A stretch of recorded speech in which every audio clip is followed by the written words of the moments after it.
YouTube live में आप लोगों का स्वागत है। साहित्य के इतिहास की समस्याओं के विचार क्रम में दूसरी कड़ी। इतिहास पढ़ने के लिए क्या चाहिए? क्या करना चाहिए?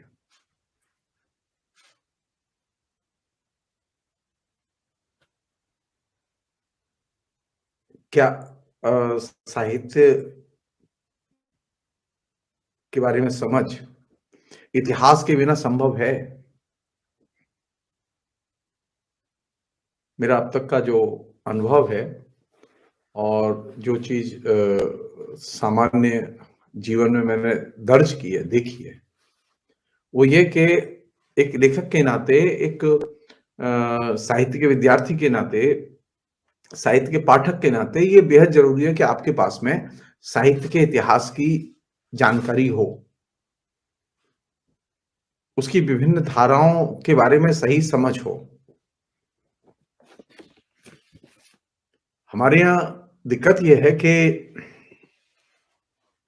जो लोग साहित्य का इतिहास पढ़ते पढ़ाते रहे हैं, उसका एक स्टीरियोटाइप रूप प्रचलन में है। वो किताब में जैसा लिखा है उसी क्रम से वो पढ़ाते हैं और एक तरह से किताब को डिटो कॉपी करके आपके बीच में पेश कर देते हैं। इससे साहित्य के इतिहास की कोई समझ नहीं बनती। मैंने अपनी लाइफ में कभी उस तरह से पढ़ाया नहीं, न पढ़ा, न मैं वो जानता हूं वो पद्धति। अगर मुझे साहित्य का इतिहास किताब में लिखा ही पढ़ना है तो रामचंद्र शुक्ल का इतिहास पढ़ लूंगा मैं। उसके लिए फिर मुझे क्लास करने की क्या जरूरत है? रामचंद्र शुक्ल से बेहतर तो इतिहास नहीं लिख सकते हम लोग। लेकिन जो विद्यार्थी क्लास करने आ रहा है, जो विद्यार्थी अब इंटरनेट पर सुनने आ रहा है, साइबर कम्युनिकेशन में दाखिल हो रहा है, साइबर कक्षा में दाखिल हो रहा है, तो वह क्यों दाखिल हो रहा है? इतिहास उसके से किस काम आएगा? परीक्षा पास करने के लिए उसको नोट्स की जरूरत होती है, वो नोट्स जुगाड़ कर लेता है। आजकल एक पद्धति चलने के लिए जिसकी कि मैं बार बार आलोचना करता रहा हूं कि शिक्षक जो है वो नोट्स लिखाने का काम करते हैं क्लास में। इसने साहित्य की बड़ी क्षति की, और इससे भी बड़ी क्षति की है ये जो करस्पॉन्डेंस कोर्स के जो मटेरियल आने शुरू हुए बाजार में। तमाम किस्म के जो पत्राचार पाठ्यक्रम और इग्नू के पाठ्यक्रम जो बने, उनकी जो सामग्री आई उसने साहित्य के पठन पाठन को, गंभीर पठन पाठन को बड़ी दूर तक क्षतिग्रस्त किया है।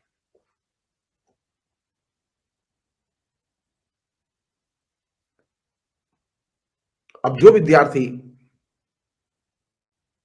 साहित्य पढ़ता है और करस्पॉन्डेंस कोर्स से पढ़ता है, उसके एमए में फर्स्ट क्लास के नंबर हैं,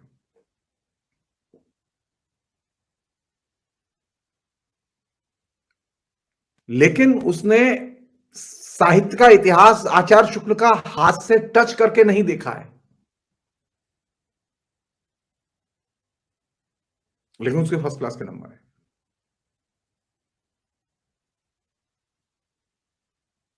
साहित्य के इतिहास के अध्ययन के लिए या साहित्य के अध्ययन के लिए, एमए के पाठ्यक्रम के अध्ययन के लिए, यह जो अब एक जो नई पद्धति चल निकली है कि पत्राचार पाठ्यक्रम में जो सामग्री होती है वो पहले से तैयार करके भेज दी जाती है और उसी सामग्री को पढ़ के विद्यार्थी अपने को तैयार करता है और नंबर हासिल कर लेता है और उसके पास में अच्छे नंबर होते हैं।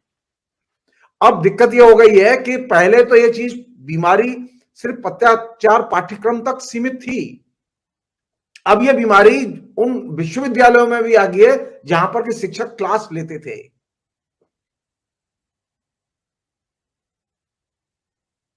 अब वे पत्राचार पाठ्यक्रम की सामग्री को देखकर ही क्लास लेते हैं।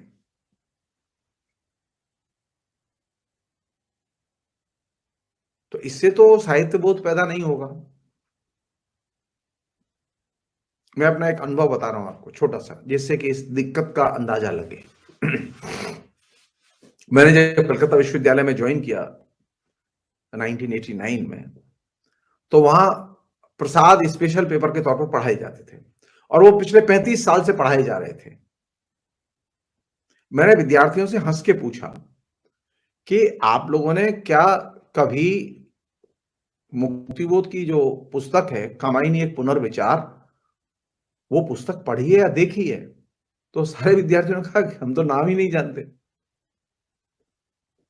उसके बाद में जो शॉकिंग चीज थी मेरे लिए, जो अनुभव का हिस्सा है मेरे, जिसे मैं बार बार कहता हूं, कि कलकत्ता विश्वविद्यालय में जब मैंने क्लास में विद्यार्थियों से पूछा कि आप साहित्य के इतिहास के जो दो प्रमुख इतिहासकार हैं, रामचंद्र शुक्ल और हजारी प्रसाद द्विवेदी, इनमें से किसी की लिखी इतिहास की पुस्तक पढ़ी है? तो उन्होंने कहा कि हमने तो देखी ही नहीं है जी, पढ़ना तो दूर की बात है, नाम ही नहीं सुना।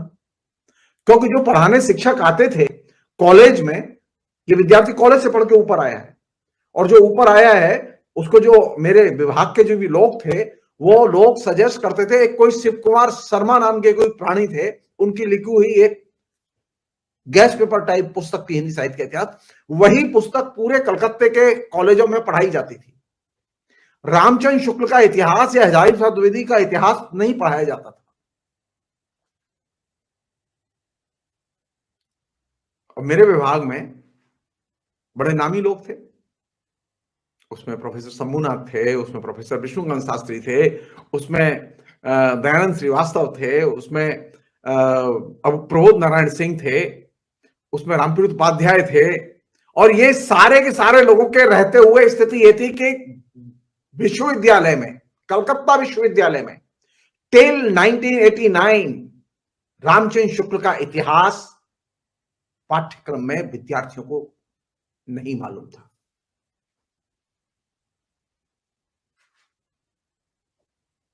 ये तो आपको हाल की घटना बता रहा हूं विश्वविद्यालय की। अब ये घर घर की कहानी है। मैं ये नहीं कह रहा कि मेरे जाने के बाद में स्थिति बदली कि नहीं बदली, मैं नहीं जानता। तो मैंने तो कहा कि मैं इतिहास पढ़ाऊंगा तो मैं शुक्ल जी के जरिए ही पढ़ाऊंगा, मैं हजारी प्रसाद द्विवेदी के जरिए ही पढ़ाऊंगा, आपको पढ़ना है तो पढ़ लीजिए। क्योंकि मैं नगेंद्र को इतिहासकार नहीं मानता, मैं बच्चन सिंह को इतिहासकार नहीं मानता, मैं बाकी किसी को भी इतिहासकार नहीं मानता। ये दो ही लोग हैं जिन्होंने इतिहास का बुनियादी काम किया है। तो साहित्य का इतिहास पढ़ने के लिए इन दो की इतिहास की पुस्तकें आपके पास हो, ये पहली कंडीशन है।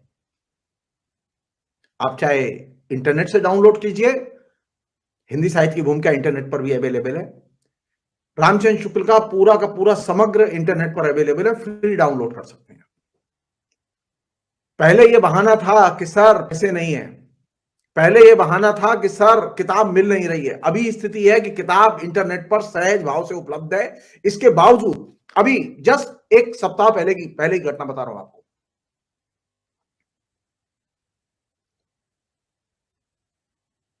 मैं बिहार पब्लिक सर्विस कमीशन के इंटरव्यू की सिलेक्शन कमेटी में बैठा हुआ था, और वहां मैंने ये चीज नोटिस की कि जो विद्यार्थी आ रहे हैं, जो पढ़ाते हैं, वो ऐसे हैं जो नंबर बहुत अच्छे हैं उनके, उन्होंने किताब स्पर्श नहीं की। वो प्रेमचंद के बारे में बात कर रहा है, लेकिन उसने प्रेमचंद की किताब, मैंने जस्ट सवाल किया, आपने प्रेमचंद की किताब को स्पर्श करके देखा है?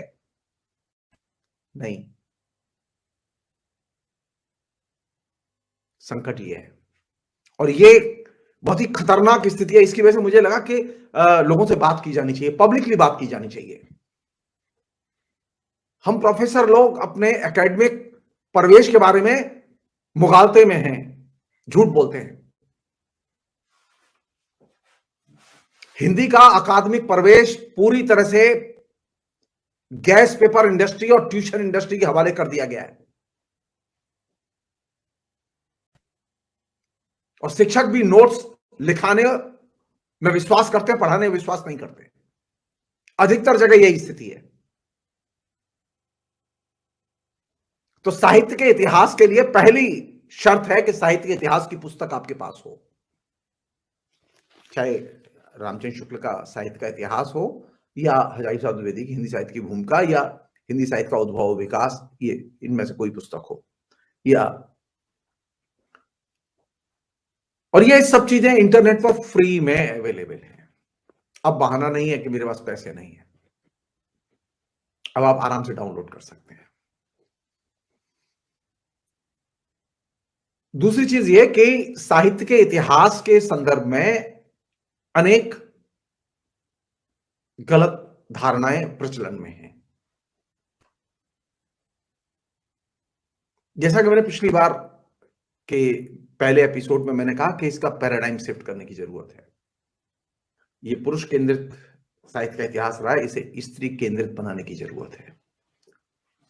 स्त्रियों के साहित्य को इसमें शामिल करेंगे तो पूरा का पूरा ढांचा बदल जाएगा। साहित्य का इतिहास एकदम वह नहीं होगा जो रामचंद्र।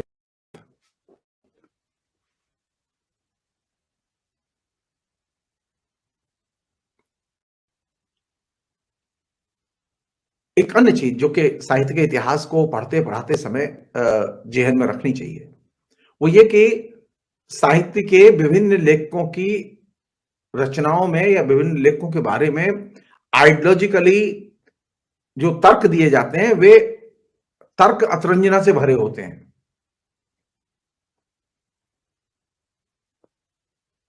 या फिर वे तर्क साहित्यिक विचारधारा के दबाव में दिए जाते हैं। मसलन कोई प्रगतिशील लेखक संघ का मेंबर है, कोई जनवादी लेखक संघ का मेंबर है, कोई जन सांस्कृतिक मंच का मेंबर है, कोई और किसी ग्रुप का मेंबर है, तो लेखकों के बारे में जो विभिन्न किस्म के साहित्यिक तर्क या उनकी साहित्यिक विचारधारा के तर्क पढ़ाए जाते हैं, वे अतरंजना से भरे होते हैं, या फिर वे पेशेवर विद्वत्ता के प्रदर्शन के लिए उनका इस्तेमाल किया जाता है, या उसके पीछे वो मोटिव होते हैं। इसलिए साहित्य का इतिहास पढ़ते समय और हमें कृति पर और कृतिकार पर, उसके संदर्भ पर खासतौर पर निर्भर करना चाहिए। हम ये विभिन्न किस्म के जो इंटेंशंस हैं, विभिन्न किस्म की जो स्टडीज हैं, विभिन्न किस्म की जो साहित्यिक विचारधाराएं हैं, इनके आधार पर साहित्य के इतिहास को और उसमें जो व्याप्त अतरंजना है उनको थोड़ा सा मिनिमाइज करके देखना चाहिए। एक छोटा सा उदाहरण दे रहा हूं, इससे आप उस जटिलता को समझ सकते हैं। मसलन दलित लेखकों का यह कहना है कि हमारी तो बड़ी उपेक्षा हुई है, हमें तो जो जगह मिलनी चाहिए थी साहित्य के इतिहास में जगह नहीं मिली। ये 1980 के बाद की जो लहर चली, जिस लहर को लीड किया राजेंद्र यादव की हंस मैगजीन ने दलित साहित्य को प्रतिष्ठित करने में, और जो महाराष्ट्र में भी जो दलित साहित्य की जो धारा थी,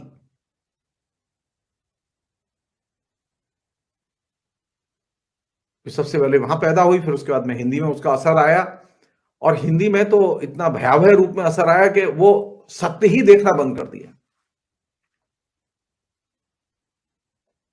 अब आप यहां से देखिए कि हिंदी में साहित्य का इतिहास किसने लिखा। अब संयोग की बात थी वो रामचंद्र शुक्ल ने लिखा,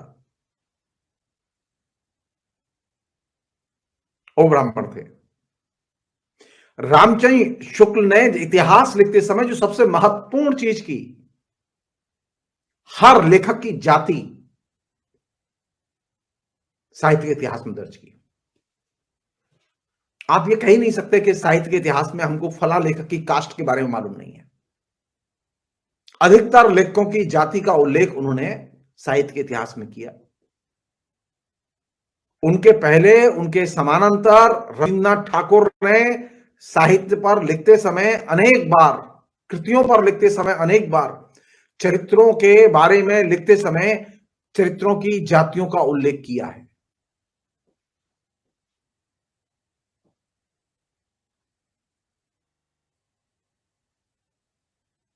हम पूछ सकते हैं चारण कवि कौन थे?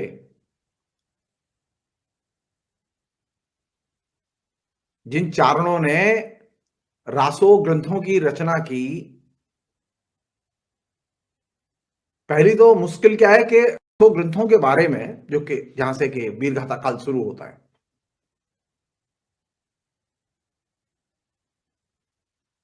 तो आचार्य शुक्ल तो संदेह की नजर से देखते हैं, वे तो विश्वास ही नहीं करते कि ये प्रामाणिक रचनाएं हैं। तो जो प्रामाणिक रचनाएं नहीं हैं, इसके बावजूद वहां से साहित्य के इतिहास की शुरुआत होती है।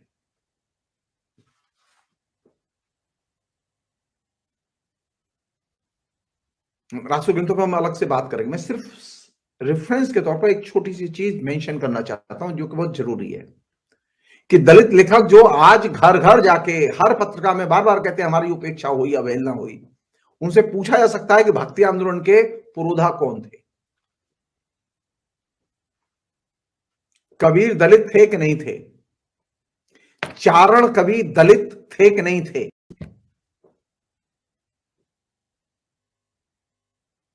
कबीर अगर दलित हैं, कबीर के साथ जुड़े हुए अनेक लेखक दलित हैं, तो उनका साहित्य में जिक्र है कि नहीं है, उनको साहित्य में स्थान मिला है कि नहीं मिला है? और ये नाथ और सिद्ध, ये तो आउटकास्ट थे, ये तो समाज से बहिष्कृत थे, तो ये दलित में आते हैं कि नहीं आते?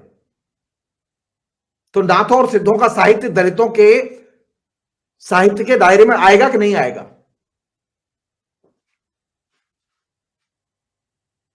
क्योंकि जाति महत्वपूर्ण है ना।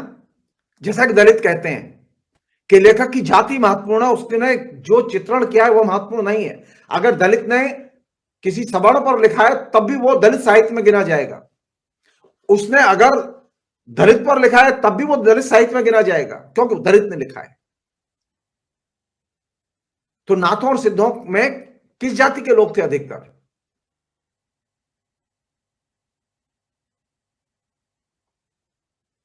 थोड़ा सा और पीछे जाएं,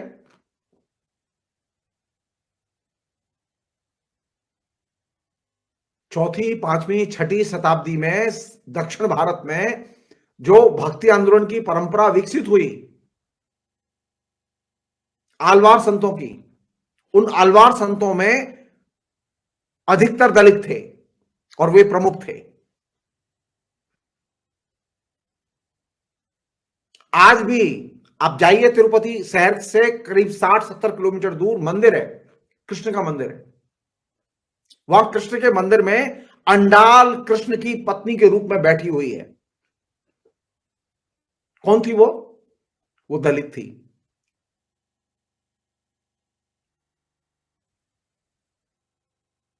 भक्ति आंदोलन की बिगिनिंग में 5वीं-6ठी शताब्दी में दक्षिण भारत में दलित प्रमुख हस्ताक्षर हैं।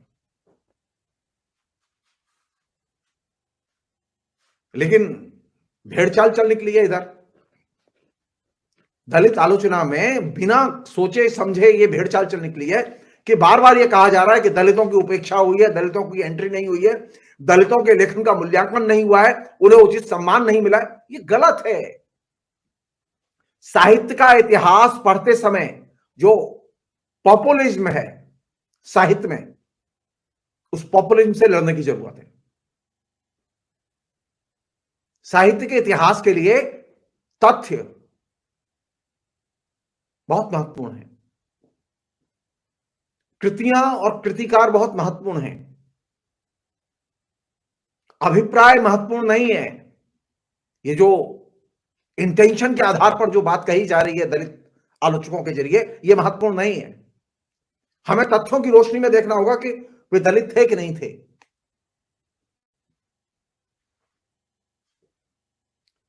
अगर मुझसे पूछें आप, तो मैं तो कहूंगा कि हिंदी में ही नहीं, भारतीय साहित्य के निर्माण में प्राचीन काल में दलित लेखकों की बहुत महत्वपूर्ण भूमिका रही है और इसको बाकायदा गौरव के साथ में लिखा गया है, नाम लिया गया है।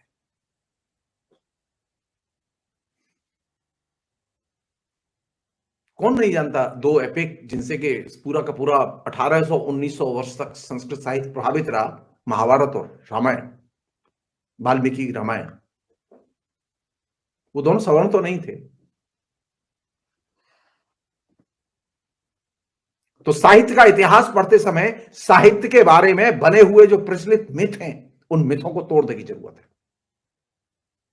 जब तक आप साहित्य के बारे में प्रचलित मिथ जो हमारे जहन में उतार दिए गए हैं स्टीरियोटाइप की तरह, जैसा कि मैंने आपसे कहा, साहित्य के इतिहास का मूल्यांकन साहित्यिक विचारधाराओं के दृष्टिकोण से नहीं किया जा सकता।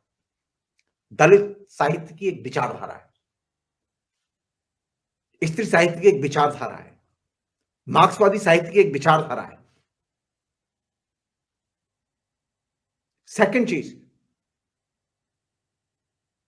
अभिप्राय या मंशा के आधार पर साहित्य के इतिहास को नहीं पढ़ाया जा सकता।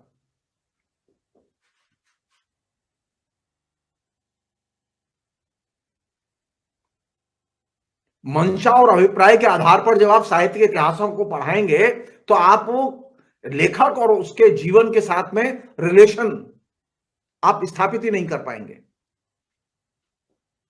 मसलन मैं एक सवाल उठा रहा हूं सोचने के लिए।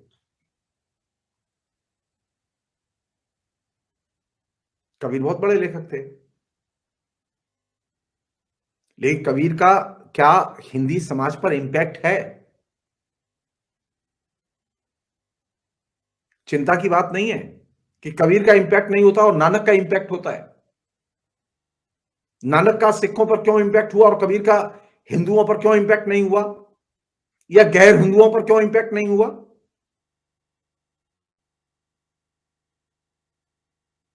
हिंदी भाषी क्षेत्र में पूरे में कहीं पर भी कोई एक पॉकेट नहीं है जहां के लेखक का इंपैक्ट दिखाई दे, लेकिन नानक का इंपैक्ट पूरे के पूरे समुदाय में दिखाई देता है, सिख समुदाय में दिखाई देता है।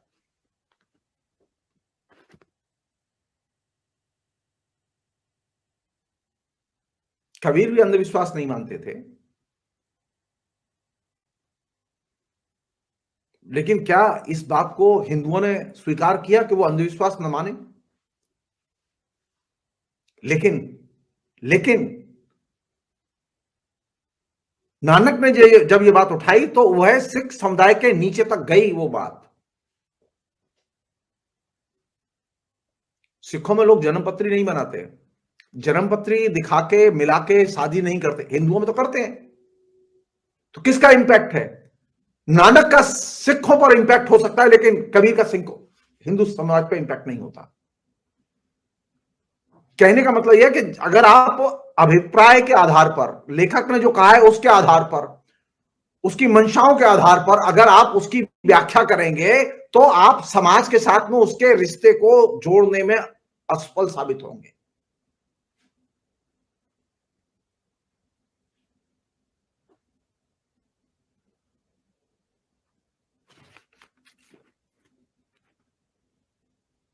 क्योंकि जो वास्तविक कार्य व्यापार है उससे लेखक एकदम कट ऑफ दिखाई देगा आपको।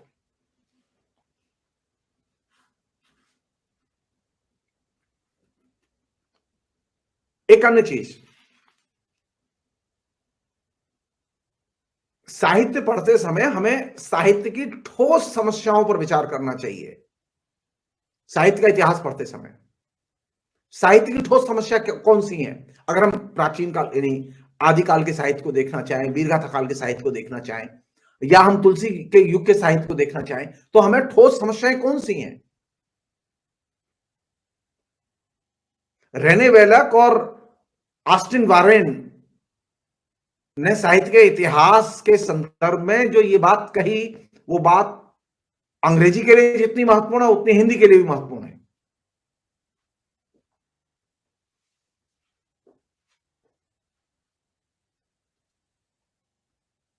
रेने वेलक कहते हैं कि हमें उन समस्याओं को उठाना चाहिए जो अभी तक सुलझाई नहीं गई हैं। हमारे यहां तो उन समस्याओं की तरफ जाना ही नहीं चाहता हिंदी का प्रोफेसर, हिंदी का आलोचक, जो सुलझाई नहीं गई, बल्कि जो लिखा गया है उसी लिखे हुए पर वो लिखता है। अब मैं एक छोटा प्रश्न उठा रहा हूं मैं आपके सामने। तुलसी पर सबसे अधिक लिखा गया है,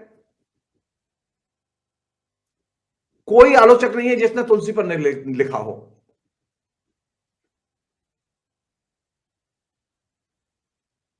रामचरितमानस पढ़ते समय मुझे क्या चीज देखनी चाहिए, कौन सा प्रश्न है जो कि उठाया नहीं गया है। तरह तरह के प्रश्न जो उठाए गए हैं, खूब व्याख्याएं मिलती हैं, लेकिन एक प्रश्न है, सवाल यह है कि तुलसी एकल परिवार के पक्ष में है या एक्सटेंडेड फैमिली या संयुक्त परिवार के पक्ष में है। तुलसी की सहानुभूति रामायण लिखते समय दशरथ के साथ है या राम के साथ है। आज के जमाने के लिहाज से कौन सी चीज महत्वपूर्ण है, एकल परिवार, एक्सटेंडेड फैमिली या संयुक्त परिवार, किस चीज पर ध्यान दें। आप कह रहे हैं कि संयुक्त परिवार का विघटन तो अभी आधुनिक काल में हुआ है, और रामायण बता रही है कि संयुक्त परिवार का विघटन तो बहुत पहले हो चुका है। सबसे पहले किसने डिपिक्ट किया इसे, संयुक्त परिवार और एकल परिवार में से कौन सा परिवार तुलसी की सहानुभूति अर्जित करता है, राम का परिवार, एकल परिवार। तो रहने वेलक जो इस बात की तरफ ध्यान खींचते हैं वो ये, हमें ठोस समस्याएं उठानी चाहिए।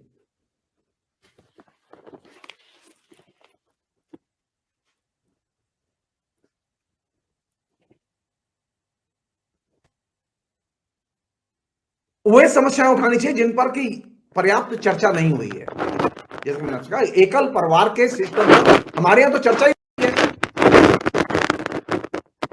तो दिलचस्प बात बता रहा हूं आपको, कबीर एकल परिवार में रहते थे, नानक एकल परिवार में रहते थे, तुलसी एकल परिवार में रहते थे, लेकिन आप चर्चा नहीं करते इसकी।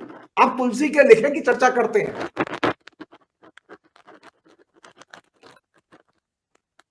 तो साहित्य का इतिहास पढ़ते समय जो प्राथमिक चीज है वो ये कि उन ठोस समस्याओं को उठाया जाए जो कि अब तक उठाई नहीं गई है या सुलझाई नहीं गई है।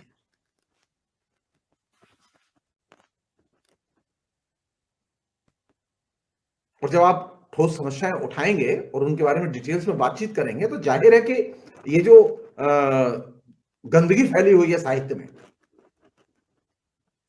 ये जो आलोचना में एक तरह से धुंध छाया हुआ है, ये सारा का सारा धुंध साफ हो जाएगा।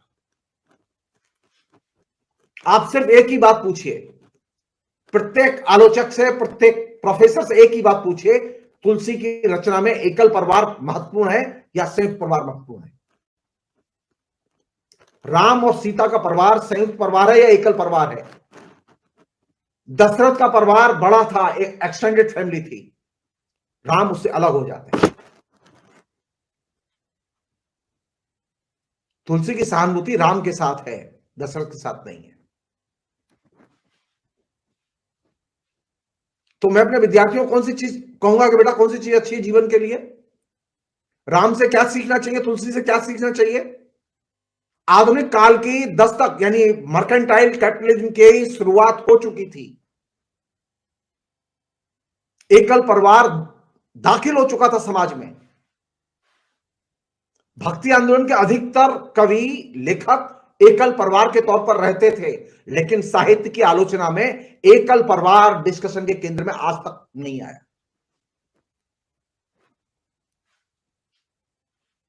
अभी भी नहीं है, चाहते ही नहीं हम बात करना। हम परिवार के विघटन, संयुक्त परिवार के विघटन, इन पर बात करना चाहते हैं जब ये जो कहानी, नई कहानी का आंदोलन शुरू होता है, तब थोड़ा बहुत स्वाधीनता आंदोलन के दौरान। उसके पहले क्यों नहीं जाना चाहते हम, क्या दिक्कत है,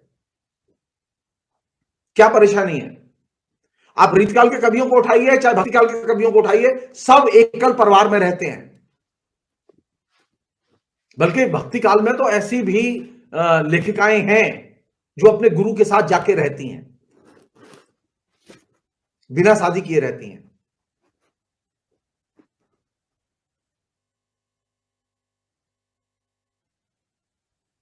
तो आपने क्या किया,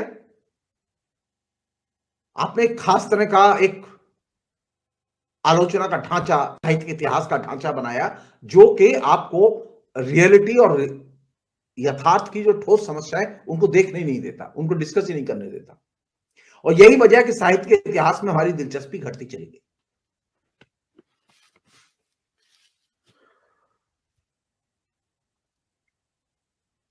अब एक अन्य बात कह के और मैं ये बात यहीं रोकूंगा मैं, वो ये कि तुलसी पर बात होगी, तुलसी की कविताओं पर बात होगी, तो रत्नावली की कविताओं पर बात क्यों नहीं होगी?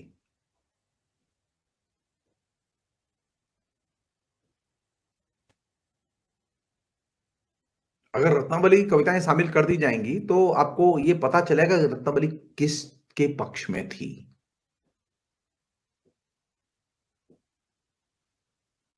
रत्नावली तुलसी से भी अच्छी कविताएं लिखती थी, लेकिन हमारी आलोचना तो रत्नावली का नाम नहीं लेती।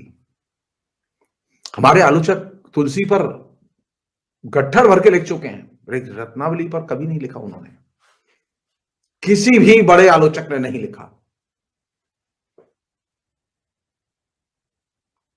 मैं फिर रेने वेलक और ऑस्टिन वारेन की बात को दोहराना चाहूंगा कि साहित्य का इतिहास पढ़ते समय हमें उन पहलुओं को उठाना चाहिए जो पहलू उठाए नहीं गए, उन समस्याओं को सुलझाना चाहिए जो सुलझाई नहीं गई हैं, सुलझ चुकी हैं। वो कृष्ण काव्य था, ये राम काव्य था, ये रामाश्रय धारा थी, ये कृष्णाश्रय धारा थी, ये सुलझ चुका है, इस पर बहस नहीं है। राम ने रावण मारा था, ये कोई बहस का इशू नहीं है। इशू क्या है?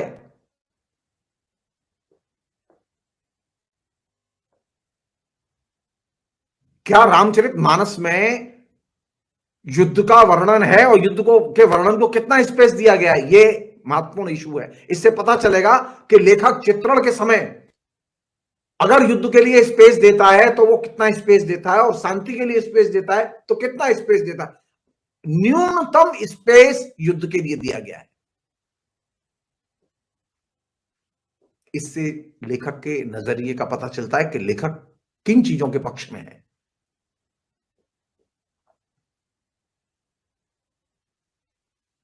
तो नजर कहां होनी चाहिए? नजर होनी चाहिए वर्तमान में। पढ़ना है पुराना साहित्य, प्राचीन काल का साहित्य पढ़ना है, मध्यकाल का साहित्य पढ़ना है, रीतकाल का साहित्य पढ़ना है, हमें 19वीं शताब्दी का साहित्य पढ़ना है। लेकिन वर्तमान में कौन सी चीज जरूरी है हमारे लिए?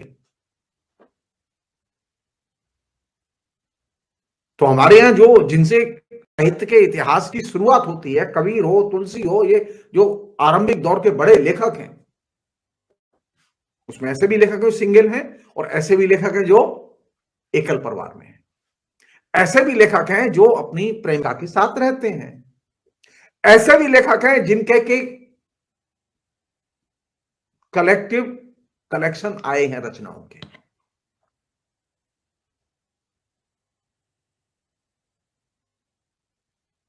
स्त्री पुरुष दोनों के। तो साहित्य के इतिहास का जो ये जो दायरा है, ये दायरा इतना वैविध्य से भरा हुआ है और इतना मतलब रंगीन है, जिसकी चर्चा साहित्य के इतिहासकार एकदम नहीं करते। साहित्य के लेखक किसने बिंदास थे, मैं उसका एक छोटा सा किस्सा सुना के ये बात खत्म करूंगा। मुझे भी याद नहीं आ रहा, रांगे राघव ने कबीर की पत्नी के ऊपर एक उपन्यास लिखा है। बहुत ही दिलचस्प है वो उपन्यास। इस दृष्टि से दिलचस्प है कि रांगे राघव ने उसमें एक घटना का जिक्र किया है। कबीर के यहां कोई गेस्ट आए थे। अब वही स्थिति थी, कबीर के घर में खाने के लिए कुछ था नहीं, तो गेस्ट को जो है बिठा के कबीर की पत्नी, वो जो पास में दुकानदार था घर के, उसके दुकानदार के यहाँ जाती है और कहती है कि कुछ सामान दे दो उधार, पैसे बाद में दे दूंगी। तो दुकानदार कहता है तुम्हारे पास तो पैसे तो होते नहीं, दोगी कहां से? तो एक काम करते हैं, तुम आज रात को मेरे साथ सो जाओ, मैं तुम जो कहो की सामग्री दे देता हूं। तो वो प्रॉमिस करके आती है कि मैं आज आपके साथ सोऊंगी, आप मुझे सामग्री दे दीजिए। वो सामग्री लेके आती है, वो अतिथि का सत्कार करती है, खाना वाना खिलाती है, अतिथि को विदा करती है। शाम को वो कबीर से कहती है कि मैं जा रही हूं। तो कबीर पूछता है कहाँ जा रही हूँ? तो बोले वो दुकानदार को वायदा करके आई थी, सामान लेके आई हूं, तो उसे वायदा करके आई थी कि मैं बदले में उसके साथ सोऊंगी, क्योंकि पैसे तो है नहीं देने के लिए। तो कबीर की पत्नी दुकानदार के पास आती है और दुकानदार से कहती है कि चलो मैं आ गई हूं। दुकानदार हाथ जोड़ के मना कर देता है। ये जो फ्रैंकनेस, ये जो गरीबी, ये जो बदहाली लेखक की, ये रचना के और रचना की आलोचना के और साहित्य के इतिहास के केंद्र में क्यों नहीं आती, मेरी चिंता ये है।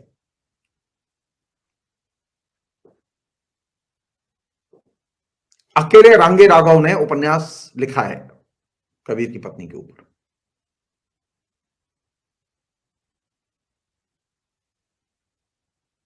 कहने का आशय है कि साहित्य का इतिहास पढ़ते समय ये जो ढांचा शुक्ल जी ने प्रस्तावित किया है और जो एक तरह से स्टीरियोटाइप हो चुका है, उस ढांचे से साहित्य का इतिहास समझ में नहीं आएगा। उस ढांचे के को एकदम तोड़ना होगा, नया ढांचा बनाना होगा। नया ढांचा वह होगा जिसमें के